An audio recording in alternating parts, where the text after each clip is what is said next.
Hello everyone, आपका स्वागत है हमारे YouTube channel Rajasthan GK lab में। आज हम आपके लिए एक मैराथन क्लास लेके आए हैं। राजस्थान सरकार की जो 25 फ्लैगशिप योजनाएं हैं जो हर एग्जाम में पूछी जाती है, उनको हम यहाँ पे कवर करेंगे। अगर आप ये वीडियो देख रहे हैं तो मैं आपको सजेस्ट करूंगी कि इससे पहले हमने इस टॉपिक पे 2 वीडियोस अलग से बनाए हैं, जिसमें हमने एक में सभी फ्लैगशिप योजनाओं की डेट्स को ट्रिक से याद किया था और एक में हमने सभी के विभागों को ट्रिक से याद किया था। तो वो आप ज़रूर देखिएगा, क्योंकि वहाँ से क्वेश्चन भी आता है और यहाँ पे अगर आप पढ़ेंगे तो विभाग और डेट काफ़ी ज़्यादा मिक्स हो जाएँगे। तो उसके लिए आप वही 2 वीडियोज़ देखिएगा। साथ ही इसमें एक जो योजना है आपकी पंचगौरव योजना, वो थोड़ी बड़ी योजना है और उससे क्वेश्चन भी हर एग्ज़ाम में 1 से ज़्यादा आते हैं। तो उनके लिए हमने अलग से सीरीज़ चलाई है, पंचगौरव के हम 5 वीडियोज़ बनाए हैं, आप वो देख सकते हैं। बाकी सब बातों को हम इस वीडियो में कवर करेंगे, तो स्टार्ट करते हैं। ओके, सबसे पहली आपकी योजना है राष्ट्रीय खाद्य सुरक्षा मिशन, जो एनएफएसए से लाभ जो बचे हुए लोग हैं उनको लाभान्वित करना। तो इसके बारे में पहले हम थोड़ा-सा इसकी डिटेल में चलें, तो हम सबसे पहले इसका एक्ट देखेंगे। अगर हम देखें कि हमारा राष्ट्रीय खाद्य सुरक्षा अधिनियम कब आया? इसके बारे में देखते हैं। तो ये 2013 का अधिनियम है। ये आपका 5 जुलाई 2013 को आया था और इसमें क्या था, इसी के तहत बेसिक था कि जो गरीब परिवार है उनको हम सस्ते दरों पे खाद्य सामग्री देंगे और इनका लक्ष्य था कि हम 75% तो ग्रामीण आबादी को कवर करेंगे उनको, और साथ में हम आपका 50% शहरी आबादी को कवर करेंगे। और इसमें क्या दर पे इन्होंने खाद्य सामग्री देने का डिसाइड किया था कि अगर हम चावल देंगे, वो देंगे आपके 3 रुपए दर से। चावल में देखिए 3 वर्ड है, तो 3 रुपए दर से। गेहूँ गेहूँ हम देंगे 1 रुपए पर केजी। ये सब आपके पर केजी की दर से हैं। और अगर हम मोटा अनाज देंगे, मोटा अनाज आपका 1 रुपए पर केजी दर से दिया जा रहा था। कोई अंत्योदय परिवार है तो उन्हें हम 35 केजी प्रति परिवार अनाज दे रहे थे। तो ये इस एक्ट की बातें थी। इस एक्ट को ही अब इस एक्ट में क्या हुआ, काफ़ी सारे लोग हैं जो वंचित रह गए, जिन्हें इस योजना के बारे में पता ही नहीं। तो इसीलिए अब इसको एज़ अ फ्लैगशिप योजना चलाया गया है। तो अब हम इसकी डिटेल पढ़ेंगे, जो रिसेंट वाली डिटेल्स है। ये तो एक्ट की बात हो गई। तो अगर हम इसकी अभी की डिटेल्स देखें, 26 जनवरी 2025 को, यानी कि 2025 में आपके 26 जनवरी को इन्होंने ये टारगेट लिया कि हम इसको वापस से फ्लैगशिप योजना की तरह चलाएँगे और इसमें इन्होंने लक्ष्य रखा कि हम 10 लाख परिवारों को लाभान्वित करेंगे, 10 लाख परिवारों को। ये टारगेट लेके चले हैं कि 10 लाख जो गरीब छूट गए उनको हम लाभान्वित करेंगे। कितनी श्रेणी के लोगों को इसमें कैटेगरी में रखा गया है जिनको ये लाभान्वित करेंगे? 44 श्रेणी के लोगों को रखा गया है। साथ में इन्होंने एक शर्त रख दी है, ताकि काफ़ी सारे लोग क्या है, गरीब नहीं होते हुए भी इस योजना का लाभ कमा रहे थे। तो उससे बचने के लिए इन्होंने शर्त रख दी है कि आपके पास में क्या होना चाहिए, ई-केवाईसी होना चाहिए, ताकि पहले ही आपका आए और कन्फर्म हो जाए। तो ई-केवाईसी इन्होंने अनिवार्य कर दिया। अब कौन-सी श्रेणियाँ हैं जो इसमें अपात्र हैं, मतलब इसके लिए आवेदन नहीं कर सकते? कौन लोग हैं जो इससे बाहर रखे गए हैं? तो वो रखे गए हैं, एक तो इन्होंने, अगर कोई आयकर दाता है परिवार में या कोई सरकारी नौकरी में है, तो दिखती सी बात है कि उनको ये योजना का लाभ नहीं मिलना चाहिए। या फिर किसी के 1 लाख से आय ज़्यादा है पर ईयर की, तो उसको भी बाहर रखा है। साथ में ही इन्होंने मकान को देखते हुए भी क्राइटेरिया रखा गया है। अब हमारे पास में 3 इलाके हैं, ग्रामीण इलाका, नगर पालिका और नगर निगम। अब यहाँ पे अगर ग्रामीण क्षेत्र में किसी के पास में 2000 वर्ग फीट से बड़ा घर है, नगर पालिका क्षेत्र में 1500 वर्ग फीट, यानी आपको 2000 से शुरू होके 500 कम करते जाना है, 1500 वर्ग फीट, और नगर निगम क्षेत्र में 1000 वर्ग फीट, इससे बड़ा मकान है तो अभी आप इस कैटेगरी के बाहर हैं। पर इस कैटेगरी में किसको शामिल नहीं कर रहे? झुग्गी झोपड़ी का एरिया नहीं देखेंगे, झुग्गी झोपड़ी को शामिल करेंगे, उनके लिए आप मकान का एरिया नहीं देखेंगे। तो ये इन्होंने इससे रखा। और इन्होंने बेसिकली एक और चीज़ रखी कि आपके पास में क्या नहीं होना चाहिए, चौपहिया वाहन नहीं होना चाहिए, यानी कि कार नहीं होनी चाहिए। पर इसमें क्या शामिल नहीं है कि अगर कोई किसान है, उसके पास में ट्रैक्टर होगा, तो उसको शामिल नहीं रखा कि हाँ, आप ट्रैक्टर रख सकते हैं, उससे आपको इस योजना से बाहर नहीं रखेंगे, तो इनको बाकी सबको बाहर रख देंगे। ये तो बात हुई अपात्र लोगों की। अब मुख्यतः इसमें पात्र कौन है कि कौन है जो पात्र है और आवेदन कर सकते हैं। तो इसमें जो पात्र है वो है एक तो आपके अंत्योदय परिवार, बीपीएल परिवार, आपके सीमांत कृषक,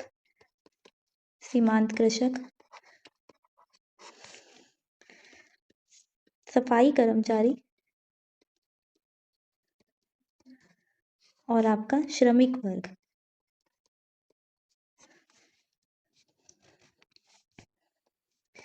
ये लोग क्या है इसमें पात्र रहेंगे। तो अब हम इसको, ये आपकी पूरी योजना हो गई। इसको अगर एक बारी और आप देखें तो इसमें क्या था कि ये राष्ट्रीय खाद्य सुरक्षा अधिनियम 2013 में आया था 5 जुलाई 2013 को। इसमें 75% ग्रामीण और 50% शहरी का लक्ष्य रखा गया था। चावल 3 रुपए पर केजी, गेहूं 1 रुपए पर के, सॉरी यहाँ पे हमने गलत लिख दिया, गेहूं आपका 2 रुपए पर केजी, मोटा अनाज 1 रुपए पर केजी दिया जाएगा। अंत्योदय परिवार को 35 केजी पर परिवार दिया जाएगा। अब इसी को एज अ फ्लैगशिप चलाया गया 26 जनवरी 2025 से। टारगेट कितना रखा गया? 10 लाख परिवारों का टारगेट रखा गया, जिसमें श्रेणियां रखी गई। टोटल 44 टाइप के परिवारों को हम लाभान्वित करेंगे। शर्त क्या रखी कि आपके पास में क्या होना चाहिए? ई-केवाईसी होना चाहिए। अब इसमें अपात्र की जो है, जो रिच होंगे, जो आयकर दाता होंगे, उनको तो काउंट करेंगे ही नहीं। पर ये एरिया वाला डिस्ट्रीब्यूशन इंपॉर्टेंट है कि अगर ग्रामीण एरिया में 2000 वर्ग फीट, नगर पालिका में 1500 वर्ग फीट और नगर निगम में 1000 वर्ग फीट का मकान है, तो उनको हम काउंट नहीं करेंगे। और पात्र आपने देखा ही, अंत्योदय परिवार है, बीपीएल, सीमांत कृषक, सफाई कर्मचारी और श्रमिक गण। अब नेक्स्ट हमारी जो 2 योजनाएं हैं वो दोनों ही सड़क से रिलेटेड है। पीएम ग्राम सड़क योजना और अटल प्रगति पथ, दोनों का ही अगर आप विभाग देखेंगे तो दोनों का ही आपका सार्वजनिक निर्माण विभाग की योजना है। दोनों ही किसकी है? सार्वजनिक निर्माण विभाग यानी कि पीडब्ल्यूडी की योजनाएं हैं। यही क्या करती है? सार्वजनिक निर्माण करती है। तो ये भी आपकी किसकी है? पीडब्ल्यूडी की योजना है। ठीक है। और अब इनकी डेट देखेंगे तो पीएम ग्राम सड़क योजना काफी पुरानी है। ये आपकी 25 दिसंबर 2000 की योजना है। और ये आपकी एकदम रिसेंट है, मतलब एक एकदम पुरानी है, एक इसी का नया वर्जन आ गया आपका 29 मार्च 2025 की योजना है। अब हम थोड़ा इनकी डिटेल्स में चलेंगे। तो देखिए, अगर हम पहली इसमें बात करें कि वित्त का अनुपात क्या है आपका, केंद्र राज्य का अनुपात क्या है, तो केंद्र राज्य का अनुपात है आपका 60:40। नॉर्मली 60:40 ही होता है, किसी किसी में अलग होता है, तो वो आपको याद रखना है। पर यही पूर्वोत्तर राज्यों में, वैसे तो हमारा राजस्थान तो मैदानी राज्यों में तो वहां पे 60:40 ही है, पर पूर्वोत्तर राज्यों में इसका अनुपात 90:10 है, यानी 90 केंद्र का हिस्सा है। और इसका आधार क्या है, मतलब ये किस आधार पे इन्होंने एरियाज को डिफाइन किया है? आपके 2011 की जनगणना के आधार पे। इस आधार पे इन्होंने सड़कें बनाने का कार्य सोचा, और इन्होंने क्या सोचा कि हम टारगेट लेके चलेंगे कि जो मैदानी क्षेत्र है, एक तो मैदानी क्षेत्र के लिए टारगेट रखा, एक इन्होंने आपका रेगिस्तान क्षेत्र हो गया, पहाड़ी या जनजाति क्षेत्र हो गया, उसके लिए अलग टारगेट रखा। इन्होंने सोचा कि मैदानी क्षेत्र में तो हम क्या करेंगे, जहाँ पे 500 से अधिक आबादी है, 500 से अधिक आबादी है, कितनी ली? 500 से अधिक। और रेगिस्तानी क्षेत्र में जहाँ पे, क्योंकि ऑब्वियस है यहाँ पे कम लोग रहते हैं, तो यहाँ पे जहाँ पे 250 से अधिक आबादी निवास करती है, उन इलाकों को हम क्या करेंगे? सड़कों से जोड़ेंगे। यहाँ पे इनको क्या बनानी है? सड़कों से जोड़ना। इनको हम सड़कों से जोड़ना के बारे में इन्होंने सोचा। अब ये शुरू तो कब हुई थी? 2000 में शुरू हुई थी। अब इसके फेज चले हैं, जिससे आपका क्वेश्चन आ सकता है। तो इसके जो टोटल चरण चले हैं वो अभी तक 4 हुए हैं। इसका सेकंड चरण आपका आया था 2013 में, थर्ड चरण आया था आपका 2019 में, 13, 19, और फोर्थ आपका चरण आया लेटेस्ट जो चल रहा है वो 2024। 2013 के चरण में कितना टारगेट था ये पूछते हैं। तो 2013 के चरण में इन्होंने कितने किलोमीटर रोड बनाने का टारगेट रखा था? इन्होंने रखा था 50,000 किलोमीटर हम रोड बनाएंगे। दो फिर थर्ड चरण में इन्होंने थोड़ा बढ़ा दिया, हमने बोला 50,000 से हम सीधा क्या बनाएंगे, 1,25,000 किलोमीटर बनाएंगे। अब देखिए सोचिए, जिस योजना के 3 चरण हो गए उसने काफी सारी रोड्स तो बना दी, तो फोर्थ चरण का टारगेट क्या होगा, ज्यादा होगा कि कम होगा, ऑब्वियस से कम होगा। तो यहाँ पे टारगेट कितना आया आपका, 25,000 किलोमीटर। ये वाला आपका इम्पोर्टेंट है। अब अगर हम अटल वाले पे आ जाते हैं, अटल प्रगति पथ पे, तो देखिए इसमें इन्होंने जो प्रावधान रखा था, इन्होंने 2000 अभी लेटेस्ट है तो 2024-25 के बजट में अलग प्रावधान रखा था, फिर 2025-26 यानी कि अभी जो लेटेस्ट बजट में इन्होंने प्रावधान को चेंज किया। पहले इन्होंने प्रावधान रखा था कि हम क्या करेंगे, 10,000 से अधिक आबादी वाले जो एरिया है, 10,000 से अधिक आबादी वाले गांवों को सड़क से जोड़ेंगे। फिर इन्होंने क्या किया, अब इन्होंने बोला कि नहीं, हम आबादी को क्या करेंगे और थोड़ा कम करेंगे, यहाँ पे कम लोग रहते हैं वहां पे भी रोड को डेवलप करेंगे। तो अब इन्होंने टारगेट कितना कर दिया, 5,000 से अधिक आबादी वाले एरिया को जोड़ने का टारगेट कर दिया। और इन्होंने क्या एक टारगेट रखा कि अब हम सड़कें बनाएंगे तो सड़कों की चौड़ाई कितनी रखेंगे, कितनी चौड़ी सड़क बनाएंगे। या कई बार क्या होता है कि एकदम सड़क के नाम पे पगडंडी बना देते हैं, तो इन्होंने सोचा कि हम 7 किलोमीटर चौड़ी सड़क फिक्स है कि इतनी चौड़ी तो होनी ही चाहिए, और दोनों तरफ उसके क्या रखेंगे, नालियां रखेंगे। अब अगर हम पूछें, इन्होंने 5,000 का टारगेट रखा है, अगर अभी की हम बात करें तो इन्होंने जुलाई 2025 तक कितना टारगेट पूरा कर लिया, तो आपका 700 किलोमीटर रोड इन्होंने बना ली। ठीक है, 700 किलोमीटर अटल प्रगति पथ बन चुके हैं। और साथ में इसको क्या करेंगे, नाली भी बनाएंगे, अगर ऐसा लग रहा है कि आपको स्ट्रीट लाइट की नीड है तो वो भी लगाएंगे। और अगर स्ट्रीट लाइट ये लगाते हैं तो स्ट्रीट लाइट का खर्चा कौन लेगा, तो ये आपका ग्राम पंचायत उठाएगी। तो ये आपकी दोनों पीडब्ल्यूडी विभाग की योजना थी। अब इसको अगर हम एक बार देखें तो पीएम ग्राम सड़क योजना पुरानी योजना है, दोनों ही पीडब्ल्यूडी विभाग की है, पर ये आपकी 25 दिसंबर 2000 को शुरू हुई थी। केंद्र और राज्य दोनों की अनुपात है इसमें 60:40, पूर्वोत्तर में 90:10। आधार इन्होंने 2011 की जनगणना को बनाया था। टारगेट क्या रखा कि हम मैदानी एरिया में 500 से अधिक आबादी और बाकी जो दुर्गम क्षेत्र है वहां पे 250 से अधिक आबादी वाले एरिया को सड़कों से जोड़ेंगे। 4 चरण आ चुके हैं, सेकंड आया 2013 में, थर्ड आया 2019 में, फोर्थ आया 2024 में। सेकंड में टारगेट था 50,000 किलोमीटर, फिर हुआ 1,25,000 किलोमीटर, और लास्ट में टारगेट हमारा क्या रहा, 25,000 किलोमीटर सड़क का निर्माण करना। अटल प्रगति पर एकदम लेटेस्ट योजना है 29 मार्च 2025 की। इसमें इन्होंने टारगेट क्या रखा, पहले पहले तो रखा था 10,000 से ज्यादा आबादी का, पर अभी रिसेंट में इन्होंने अपडेट करके कितना कर दिया है, 5,000 से अधिक आबादी वाले एरिया को सड़क से जोड़ने का। सड़क की चौड़ाई की शर्त कितनी रखी है, 7 किलोमीटर चौड़ी सड़क बनाएंगे, चारों तरफ नाली भी बनाएंगे। और इस टारगेट से आपका कितना टारगेट अचीव कर लिया है, अभी जुलाई तक आपका 700 किलोमीटर की अटल प्रगति पथ इन्होंने बना दी है। अब नेक्स्ट हमारी जो 2 योजनाएं, ये भी सिमिलर योजनाएं हैं। देखिए पहले आपकी संशोधित वितरण क्षेत्र योजना, ये आपकी बिजली बोर्ड से रिलेटेड योजना है, बिजली बोर्ड की योजना है, और ये आपकी सौर ऊर्जा से संबंधित योजना है। पर हम इनको साथ में कर रहे हैं क्योंकि इनका नोडल विभाग एक ही है। ठीक है, तो देखिए यहाँ पे अगर हम इसकी स्टार्टिंग डेट देखें तो ये आपकी 20 जुलाई 2021 को स्टार्ट हुई थी, और पीएम कुसुम योजना आपकी शुरू हुई थी 8 मार्च 2019 को। ठीक है, दोनों की अवधि सेम है। एक तो ये सबसे अच्छी बात है कि दोनों की ही अगर आपसे अवधि पूछी जाए तो दोनों हमने साथ में पढ़ी है, आप कंफ्यूज नहीं होंगे क्योंकि आजकल अवधि पूछते हैं। तो दोनों की अवधि 31 मार्च 2026 तक है। इसकी भी अवधि कितनी है, 31 मार्च 2026 तक है। ठीक है, अब ये है किसकी योजना, अभी हमने बताया कि ये आपकी विद्युत विभाग की योजना है। दोनों ही केंद्र सरकार की योजनाएं हैं, और ये वाली आपकी नवीन व नवीकरणीय मंत्रालय, ऊर्जा मंत्रालय की योजना है। पर दोनों का ही नोडल विभाग देखें, यानी कि राज्य में कौन इसका क्रियान्वयन करेगा, तो दोनों का ही नोडल विभाग राजस्थान में कौन है, आपका ऊर्जा विभाग है। इसका भी ऊर्जा विभाग है, और इसका भी नोडल विभाग कौन है, आपका ऊर्जा विभाग है। तो यहाँ तक तो ये सिमिलर सिमिलर चल रही है। अब इसके आगे की बात करते हैं। इस योजना में अगर हम देखें तो इसमें आपका अपात्र कौन है, मतलब इस बिजली बोर्ड की योजना है तो इसमें किसको लाभान्वित नहीं करेंगे, तो ये सिर्फ आपके निजी डिस्कॉम है उनको लाभान्वित नहीं करेंगे। बाकी सब डिस्कॉम जो भी सरकारी आपके केंद्र सरकार के या राज्य सरकार के बिजली बोर्ड है उन सब वो सब इससे लाभान्वित होंगे, निजी डिस्कॉम वाले इससे लाभान्वित नहीं होंगे। और इसमें लक्ष्य क्या रखा गया है, इसमें लक्ष्य रखा गया है कि 2024-25 तक, पहले इसका टारगेट यहीं तक रखा गया था, अब इसकी अवधि बढ़ा गई है।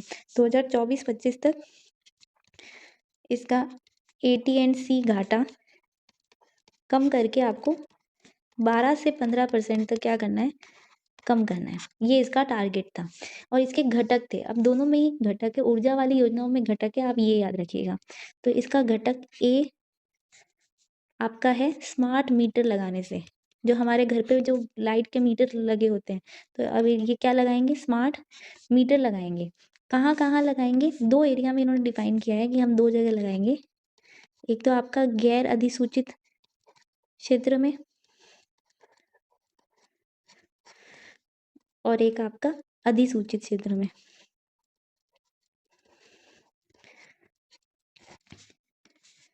गैर अधिसूचित क्षेत्र में ये जो मीटर लगाएंगे उसका लेंगे 900 रुपये पर मीटर, ठीक है, प्रति उपभोक्ता। और अधिसूचित क्षेत्र में ये रुपये लेंगे 1350 रुपये पर मीटर, ठीक है। और फिर इसका जो घटक बी है, ये पहला घटक तो किससे संबंधित है, मीटर लगाने से। घटक बी है आपके अवसंरचना निर्माण से, यानी कि जो बिजली बोर्ड है उनके डेवलपमेंट से, अवसंरचना निर्माण से। और घटक सी क्या होगा, इसका प्रबंधन। तो इसका पहला घटक इंपॉर्टेंट था। घाटा कितना कम करना है, 12 से 15% कम करना है। फिर कुसुम योजना पे आ जाते हैं। देखिए कुसुम योजना में अगर हम अब देखेंगे कि इसमें केंद्र कितनी सहायता दे रहा है, केंद्र सहायता कितनी है, तो आपकी 34422 यानी कि 34,422 करोड़ रुपए केंद्र की सहायता जा रही है, पूरे भारत की योजना है। और अगर हम इसमें वित्त का विभाजन देखें, आपका वित्त का विभाजन देखें, तो केंद्र अनुपात राज्य अनुपात बैंक, जो बैंक इसमें लोन भी देता है, और साथ में आपका जो भी आपका लाभार्थी है, ज़्यादातर ये किसानों से जुड़ी हुई है, किसान अपने खेत में सोलर प्लांट लगवा देते हैं। तो यहाँ पे इनका परसेंटेज कितना है, 30:30:10। तो ये रेशियो आपको याद रखना है, ठीक है। अब इसके भी कितने होंगे घटक, 3 घटक होंगे, ये इंपॉर्टेंट है। घटक ए, घटक बी और घटक सी। घटक ए का संबंध तो है आपका किससे, सोलर प्लांट लगाने से। इसमें तो क्या लगाएंगे, सौर प्लांट लगाएंगे। घटक बी में क्या लगाएंगे, सौर पंप लगाएंगे, जो खेतों में पंप होते हैं ना, वो सोलर पंप लगाएंगे। और घटक सी में जो पहले से पंप है, जो पंप लगे हुए हैं, उनका क्या करना, पंपों का सौरीकरण। तो पहली बात तो आप ये समझ गए। अब सोलर प्लांट कितने मेगावाट के लगाएंगे, 2 मेगावाट के सोलर प्लांट लगाएंगे। और पंप कितने के लगाएंगे, पंप क्योंकि पानी खींचता है तो ये यहाँ पे कितनी पावर का लगाएंगे, 7.5 हॉर्स पावर का पंप लगाएंगे। टारगेट इन्होंने क्या रखा है इसका, कि हमें अब कितने प्लांट लगाने हैं, इतने प्लांट लगाने हैं कि हम 10 गीगावाट ऊर्जा उत्पादन कर सकें, 10 गीगावाट, ठीक है। और घटक बी का इन्होंने लक्ष्य क्या रखा है कि हम 14 लाख पंप लगाएंगे, 14 लाख पंप लगाएंगे। घटक सी का टारगेट रखा है इन्होंने कि हम 35 लाख पंपों का सौरीकरण करेंगे, ठीक है। और इसका क्रियान्वयन अगर आप देखें तो घटक ए का क्रियान्वयन तो आपका करता है अक्षय ऊर्जा निगम, अक्षय ऊर्जा निगम करता है। और घटक बी का क्रियान्वयन आपका उद्यानिकी विभाग करता है। तो ये आपसे पूछ सकते हैं कि घटक बी का क्रियान्वयन कौन करता है, उद्यानिकी विभाग करता है। तो इसको अगर हम फटाफट देखें तो हमने क्या पढ़ा कि ये 2021 की योजना है, ये 2019 की योजना है, दोनों की अवधि सेम है, 31 मार्च 2026 तक। ये विद्युत विभाग की योजना है, बिजली बोर्ड की, और ये नवीन व नवीकरणीय मंत्रालय की, पर दोनों का ही नोडल विभाग सेम है, ऊर्जा विभाग, ठीक है। अब इसमें वितरण क्षेत्र में कौन अपात्र है, निजी डिस्कॉम अपात्र है, उनको इसका लाभ नहीं मिलेगा। और इसका टारगेट कितना है, ATC घाटे को कम करना 12 से 15%। 3-3 घटक तीनों में है। यहाँ पे पहला घटक स्मार्ट मीटर लगाने से है, जिसमें गैर अधिसूचित क्षेत्र में तो 900 रुपये लिए जाएंगे और अधिसूचित क्षेत्र में 1350। बी में हम अवसंरचना का निर्माण करेंगे, सी में हम इसका मैनेजमेंट करेंगे। कुसुम योजना में केंद्र की सहायता कितनी है, एक तो वो डाटा याद रखिएगा, और इनमें केंद्र, राज्य, बैंक और किसान का अनुपात कितना है, 30-30-30 और 10 का। घटक ए में सौर प्लांट लगाएंगे 2 मेगावाट के, टारगेट कितना है, 10 गीगावाट। घटक बी में पंप लगाएंगे, घटक सी में पंपों का सौरीकरण करेंगे। कितने ऊर्जा क्षमता के पंप लगाएंगे हम, 7.5 हॉर्स पावर के। और इस घटक ए का क्रियान्वयन अक्षय ऊर्जा निगम कर रहा है, घटक बी का क्रियान्वयन उद्यानिकी विभाग कर रहा है। अब नेक्स्ट हमारी है आवास योजनाएं। पीएम आवास योजना शहरी और पीएम आवास योजना ग्रामीण। ये हमने किया था कि सबसे पहले शहरों में शुरू हुई थी, ये आपकी कब शुरू हुई थी, 25 जून 2015 को शुरू हुई थी। और ग्रामीण में एक साल बाद यानी कि 2016 में शुरू हुई थी, 20 नवंबर 2016 को। ठीक है, इसका विभाग हमने पढ़ा था, ये किसकी है, स्वायत्त शासन विभाग की है, स्वायत्त शासन विभाग द्वारा क्रियान्वित है। और ये वाली योजना आपकी किसके द्वारा क्रियान्वित है, ये आपकी ग्रामीण विकास मंत्रालय, ग्रामीण विकास विभाग द्वारा। ठीक है, अब देखिए, अब हम एक एक योजना पे आ जाते हैं। पहले हम शहरी आवास योजना पढ़ेंगे। देखिए, जो शहरी आवास योजना है, एक तो पहली बात इसके लिए पूछते हैं कि इसकी टैगलाइन क्या थी, तो इसकी टैगलाइन थी सबके लिए घर। अब इससे आप कंफ्यूज मत होइएगा कि सबको ही घर दे देंगे। इसका मेन टारगेट जो था, ये किनको टारगेट कर रहे थे, जो आपके आर्थिक रूप से पिछड़ा वर्ग है, यानी ईडब्ल्यूएस को घर देने की इस योजना में बात थी। टैगलाइन आपकी सबके लिए घर थे। ठीक है, लक्ष्य इसका ये था। अब इस ठीक है, अब हम इसमें देखते हैं कि इसमें जो वित्त सहायता है वो कितनी थी। वित्त सहायता इसमें रखी थी इन्होंने कि केंद्र कितना देगा और राज्य कितना देगा। केंद्र सरकार आपको घर बनाने के लिए देती है यहाँ पे 1.5 लाख रुपए, और राज्य सरकार देती है 1 लाख रुपए, यानी कि टोटल आपको कितने मिल गए, टोटल आपको मिल गए 2.5 लाख रुपए। अब देखिए, शहरों में घर बनाना है तो 2.5 लाख रुपए तो लगेंगे, केंद्र ज्यादा देगा और राज्य 1 लाख रुपए देगा। या फिर ईडब्ल्यूएस वाले परिवारों को ये किराया भुगतान भी उपलब्ध करवाते हैं, या तो घर के लिए पैसे दे देंगे या किराए के लिए। तो किराए के लिए केंद्र कितना देगी, 3,000 रुपये प्रति वर्ग मीटर, 3,000 रुपये प्रति वर्ग मीटर। और राज्य सरकार देगी आपका 2,000 रुपये प्रति वर्ग मीटर, यानी कि टोटल 5,000 रुपये किराए में हेल्प कर सकते हैं। अब इसके पात्र की बात करें कि हम इसकी पात्रता देखें, तो इसमें 3 श्रेणियों के लोग पात्र हैं। एक तो आपका ईडब्ल्यूएस आर्थिक रूप से पिछड़े वर्ग, फिर आपका अल्प आय परिवार, और एक आपका मध्यम आय परिवार, ये भी पात्र है। ईडब्ल्यूएस आपका जिनकी आय 3 लाख से कम आय है, 3 लाख से कम आय के लोग पात्र हैं। अल्प आय में 3 लाख से 6 लाख आय वाले, और मध्यम आय में 6 लाख से 9 लाख आय, यानी कि अपर लिमिट क्या है, 9 लाख रुपए तक के लोग इसमें पात्र हैं। फिर हम देखें कि इसके घटक,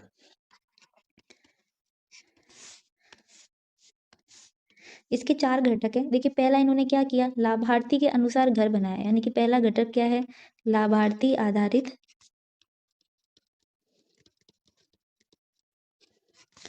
निर्माण। निर्माण कैसा होना चाहिए, लाभार्थी के अनुसार होना चाहिए। दूसरा, इन्होंने भागीदारी में क्या दिया है, किफायती मकान दिया है, किफायती आवास। तीसरा, इन्होंने क्या दिया है, किफायती किराया दिया है, हमें पता है किफायती किराया दिया है।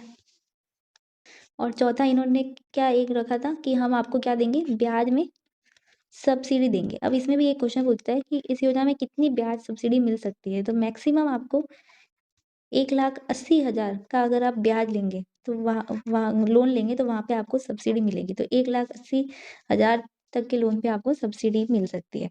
अब इसमें एक लास्ट इंपॉर्टेंट रह गया कि ये योजना शुरू तो हुई थी 2015 को, अभी इसका सेकंड चरण शुरू हुआ, वो इम्पोर्टेंट है। सेकंड चरण इसका कब शुरू हुआ, आपका सितंबर 2024 को शुरू हुआ। तो 2024 में आ गए अब हम, तो ये इंपॉर्टेंट हो गया। और 2024 में क्या टारगेट रखा गया कि हम अगले 5 वर्ष में शहरों में कितने आवास बनाएंगे, शहरों में कितने आवास बनाएंगे, 1 करोड़ आवास का लक्ष्य रखा गया। 1 करोड़ आवास का लक्ष्य रखा गया। तो ये इसमें इम्पोर्टेंट हो गया, इसका सेकंड चरण आप याद रखिएगा। ठीक है, अब हम आ जाते हैं पीएम आवास योजना ग्रामीण। ग्रामीण भी वही है, गांवों में बनाएंगे। किसके लिए बनाएंगे हम? ईडब्ल्यूएस परिवारों के लिए बनाएंगे। अवधि इसकी क्या चली? 2024 तक। अब इसमें देखिए कितनी सहायता दी इन्होंने। यहाँ पे आपकी सहायता राशि कितनी ही दी? यहाँ पे हम कितने दे रहे थे? 2.5 लाख दे रहे थे। 1.5 लाख तो केंद्र दे रहा था, 1 लाख राज्य सरकार दे रही थी। ठीक है, यहाँ पे आपका मिलेगा टोटल 2.5 लाख, यहाँ पे नहीं मिलके यहाँ पे कितना लग मिलेगा? 1,20,000 रुपये मिल रहा है। अब इसको कैसे याद रखोगे? देखो 2.5 लाख तो आपको याद हो गए कि शहरों में 2.5 लाख तो चाहिए। यहाँ पे देखो कि हम गाँवों में आवास के लिए कितना दे रहे हैं? 1 लाख दे रही थी मान लीजिए सरकार, पर गाँव के लोगों ने बोला कि नहीं नहीं, हमारे है ना क्या है, अब घर बनेगा तो हमें आजू बाजू लोगों को खाना भी देना पड़ेगा, थोड़े पैसे एक्स्ट्रा दो। तो उन्होंने कितने 20,000 रुपये एक्स्ट्रा ले लिए, तो 1,20,000 ये राशि याद रखिएगा। और इसमें आपका केंद्र और राज्य का अनुपात कितना है? 60:40 है। ठीक है, अब इसमें अन्य सहायता भी दी साथ में। अन्य सहायता क्या दी कि अब भाई आवास बनाने गए ना, तो ग्रामीण लोगों ने क्या किया? शौचालय स्किप कर दिया पैसे बचाने के लिए। तो उन्होंने क्या बोला कि नहीं, गवर्नमेंट ने क्या कहा कि हम आपको 12,000 रुपये और देते हैं। किसके लिए? शौचालय निर्माण के लिए 12,000 शौचालय के लिए दिए। साथ में हम आपको मनरेगा में मजदूरी भी देंगे, साथ में इनको जॉब भी दी, मनरेगा में मजदूरी दी। क्यों दी? ये इसलिए दी कि ये है ना खुद भी क्या करे, इन्वॉल्व हो सके और खुद पैसा कमाए। मनरेगा में इनको 90 डेज का क्या दिया? मजदूरी दी। मनरेगा में 90 दिन की मजदूरी दी। अब देखिए इसका भी क्या चल रहा है? सेकंड चरण। इसका भी क्या आया? सेकंड चरण। दोनों के सेकंड चरण आ गए। इसका भी आपका सेकंड चरण कब आया? 2024 में। कब तक चलेगा? 2029 तक चलेगा। इसमें भी लक्ष्य रखा गया। इसमें क्या लक्ष्य रखा गया कि हम अगले 5 वर्ष में कितने घर बनाएंगे? 2 करोड़ आवास बनाएंगे। 2 करोड़ ग्रामीण आवास का लक्ष्य रखा गया। शहरों का डबल। तो देखिए ये दोनों हमने सिमिलर सी की, साथ में याद हो जाएंगी। ये स्वायत्त शासन की, ग्रामीण विकास की, 2015 की, 2016 की। सबके लिए आवास टैगलाइन थी। यहाँ पे 2.5 लाख मिल रहे हैं, केंद्र 1.5 लाख और राज्य 1 लाख। किराए में भी योगदान दे रहा है 3,000, 2,000। कौन कौन पात्र है? ईडब्ल्यूएस वाले, और मैक्सिमम 9 लाख तक के। और इसके घटक तो आपको याद ही हो गए। निर्माण, किफायती आवास, किफायती किराया और ब्याज सब्सिडी। कितने ब्याज तक मिल रहा है आपको? 1,80,000 रुपए के लोन तक ब्याज सब्सिडी मिलेगा। सेकंड चरण दोनों का ही कब आया? 2024 में आया। यहाँ पे 5 वर्ष में 1 करोड़ बनाए जाएंगे शहरों में, और यहाँ पे 2 करोड़ घर बनाए जाएंगे। इनको कितनी सहायता राशि दी? 1,20,000 दी, और साथ में 12,000 रुपये शौचालय के, और मनरेगा में 90 दिन की मजदूरी। अब अगली हमारी योजना है स्वच्छ भारत मिशन शहरी और स्वच्छ भारत मिशन ग्रामीण। देखिए दोनों की ही डेट हमने याद की थी, आपको पता ही है, गांधी जयंती 2014 को स्टार्ट हुई थी। शहरों में तो कौन संचालन कर रहा है? आपका स्वायत्त शासन विभाग कर रहा है, ये भी हमने पढ़ चुके हैं। और ग्रामीण में भी ये कब शुरू हुई? 2 अक्टूबर 2014 को। यहाँ पे कौन संचालन कर रहा है? पंचायती राज विभाग। पंचायती राज विभाग। ठीक है, दोनों ही स्वच्छता से संबंधित है, दोनों का सेम टारगेट है। अब हम इसके एक एक को देखेंगे। देखिए 2014 में ये शुरू हुई थी, वो तो ठीक है, पर अब इसका सेकंड चरण इंपॉर्टेंट है। ठीक है, सेकंड चरण इसका कब शुरू हुआ? क्योंकि अब 2014 से चल रही है तो लेटेस्ट तो आएगा ही। 2021 में इसका सेकंड चरण शुरू हुआ। कब तक चलेगा? 2026 तक चलेगा। ठीक है, इसमें लक्ष्य क्या रखा है? इसमें लक्ष्य रखा है कि हम 2026 तक सभी शहरों को क्या करेंगे? शहरों को कचरा मुक्त करेंगे, क्योंकि अभी तक कचरा मुक्त तो हुआ नहीं है। तो वही लक्ष्य कहाँ तक रख दिया? 2026 तक रख दिया है। अब इन्होंने क्या बोला कि हम जितने भी सभी वैधानिक शहर हैं, सभी शहरों को क्या बनाएंगे? ओडीएफ प्लस बनाने की कोशिश करेंगे सफाई का। और जो कम आबादी वाले हैं, यानी कि 1 लाख से कम आबादी के जो शहर है, छोटे शहर है, जहाँ पे कचरा थोड़ा कम ही होता है, तो उनको हम क्या बनाने का कोशिश करेंगे? ओडीएफ प्लस प्लस, और भी ज़्यादा क्लीन करने की कोशिश करेंगे। पूरा ठोस मैनेजमेंट होना चाहिए। अब यहाँ पे देखिए जो व्यक्तिगत शौचालय है उसके लिए कितनी धनराशि देंगे वो इम्पोर्टेंट है। आपने अभी हमने पढ़ा था पिछली योजना में कि 12,000 रुपये सरकार देती है, तो यहाँ पे भी कितने देगी? 12,000 रुपये देगी। पर इसका डिवाइडेशन याद रखिएगा कि आपका केंद्र सरकार कितना देगी, राज्य सरकार कितना देगी, और आपका जो स्थानीय निकाय है वो कितना देगा। तो तीनों ही आपके कितने कितने देंगे? 4-4 हज़ार रुपये देंगे। ये इसका बंटवारा है। सेकंड चरण कब शुरू हुआ था? 2021 में। फिर आ जाइए ग्रामीण में। ग्रामीण में भी हमारा सेम ही है इनका लक्ष्य तो। अगर अब एक आपसे पूछा जाए कि जो आपका राजस्थान है, राजस्थान कब ODF प्लस हो गया था? राजस्थान ने तो अपना टारगेट अचीव कर लिया था, तो 29 मार्च 2018 को राजस्थान ने खुद को ODF प्लस घोषित कर दिया था। फिर इसका भी सेकंड चरण आया, दोनों के सेकंड चरण आ गए। तो इसका भी सेकंड चरण कब आया? वही आपका 2021 में आया। केंद्र और राज्य का अनुपात कितना है? यहाँ पे केंद्र अनुपात राज्य का कितना है? 60:40। यहाँ पे जब भी आपको कोई अलग अनुपात मिले तो ही आपको याद करना है, वरना नॉर्मली 60-40 का ही रेशियो है। जो अलग आएगा वो मैं आपको बता दूंगी। फिर आ जाइए, यहाँ पे भी शौचालय निर्माण के लिए कितने देंगे? वही आपके 12,000। शौचालय निर्माण के लिए आपका सेम धनराशि दे रहे हैं, 12,000 रुपये। अब इम्पोर्टेंट बात यह है कि यहाँ पे सामुदायिक शौचालय निर्माण के लिए कितना व्यय करेगी सरकार? सामुदायिक शौचालय के लिए देंगे 3 लाख रुपए। ये इंपॉर्टेंट है, ये याद रखिएगा। 12,000 तो आपको याद हो गया होगा। और एक इसमें पूछता है कि इस योजना के तहत कितनी गोबर धन परियोजनाएं चल रही है? ये इंपॉर्टेंट है। पहली बात तो ये पूछ सकता है कि किस योजना के तहत चल रही है, तो स्वच्छ भारत मिशन के तहत। और कितनी चल रही है? 11 चल रही है। तो जो इम्पोर्टेंट है वो मैं आपको बताती चल रही हूँ। तो ये हमने पढ़ लिया स्वच्छ भारत मिशन, ये बेसिक था। 2 अक्टूबर 2014 को दोनों शुरू हुए थे। ये स्वायत्त शासन की है, ये पंचायती राज की है। सेकंड चरण दोनों के ही कब आए? 2021 में आए हैं। राजस्थान ने खुद को ODF प्लस कब घोषित किया? 29 मार्च 2018 को। अब देखिए शौचालय के लिए कितने पैसे दे रहे हैं? 12,000 12,000 दे रहे हैं, जिसमें केंद्र राज्य और निकाय का हिस्सा कितना है? 4-4 हजार रुपए है। सामुदायिक शौचालय के लिए 3 लाख रुपए, और गोबर योजना के लिए कितनी परियोजनाएं चल रही है आपकी? 11 परियोजनाएं चल रही है। नेक्स्ट है हमारा कर्म भूमि से मातृभूमि अभियान, और दूसरा है आपका जल स्वावलंबन अभियान 2.0। दोनों रिलेटेड है, इसलिए दोनों साथ में कर रहे हैं। हमने ऐसे ही किया है। अब देखिए कर्म भूमि से मातृभूमि अभियान, आपको लग रहा है भूमि पर, ये किससे रिलेटेड है? आपका भू जल संरक्षण से रिलेटेड है। यानी भूमि का जो जल संसाधन है, जो आपके ट्यूबवेल वगैरह है, उनको रिफॉर्म करने के लिए है, भू जल संरक्षण के लिए। तो इसका विभाग भी कौन सा ही होगा? भू जल विभाग होगा। ठीक है। जल स्वावलंबन है, यहाँ पे क्या है आपका? वाटर हार्वेस्टिंग से संबंधित है। किसके लिए? आपका वाटर हार्वेस्टिंग। ठीक है, वाटर हार्वेस्टिंग से संबंधित है। और इसका विभाग आपका कौन सा है? पंचायती राज विभाग है। दोनों की डेट्स हम पहले पढ़ चुके हैं। इसकी स्टार्टिंग डेट है आपकी 15 जनवरी 2025, यानी कि लेटेस्ट योजना है, इम्पॉर्टेंट भी है इसकी डेट। और दूसरा आपका इसकी है 8 फरवरी 2024। ये दोनों ही डेट्स इंपॉर्टेंट है। ठीक है, अब देखिए, अब हम एक एक को देखेंगे। पहला कि जो कर्म भूमि से मातृभूमि अभियान है, इसकी टैगलाइन पूछता है। इसकी टैगलाइन इंपॉर्टेंट है। इसकी टैगलाइन है आपका जल संचय। किसके द्वारा? जन भागीदारी। और इससे क्या होगा? जन आंदोलन। ये इसकी टैगलाइन है और मोस्ट इंपॉर्टेंट है। जल संचय, जन भागीदारी, जन आंदोलन, ये आप याद रखिएगा। ये कार्यक्रम, ये आपका अभियान किससे प्रेरणा लेके है? आपका एक कार्यक्रम चलाया था CM मोदी ने, आपका कैच द रेन, यानी कि जो वर्षा का जल है उसके संरक्षण से। तो कैच द रेन कार्यक्रम से प्रभावित होकर ये कार्यक्रम अपने शुरू किया गया था। भूजल संरक्षण के लिए आपको पता ही है, मोस्ट इंपॉर्टेंट इसमें क्या है? अवधि है। जो इसकी अवधि है आपकी 4 वर्ष। नॉर्मली हमारी सारी योजनाएं 5 ईयर की होती है, ये 4 वर्ष की है। अभी हमने पढ़ा कि 2025 में स्टार्ट हुई है, तो ये 2025 से कब तक चलेगी?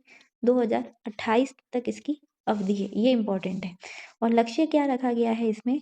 कि 2028 तक, अब इसका लक्ष्य भी क्या है? 2028 तक हमें कितनी जल संरचनाओं का निर्माण करना है? 45,000 जल संरचनाओं का निर्माण करना है। जल संरचना का निर्माण, ये बहुत ही इंपॉर्टेंट योजना है और इससे क्वेश्चन आ सकता है।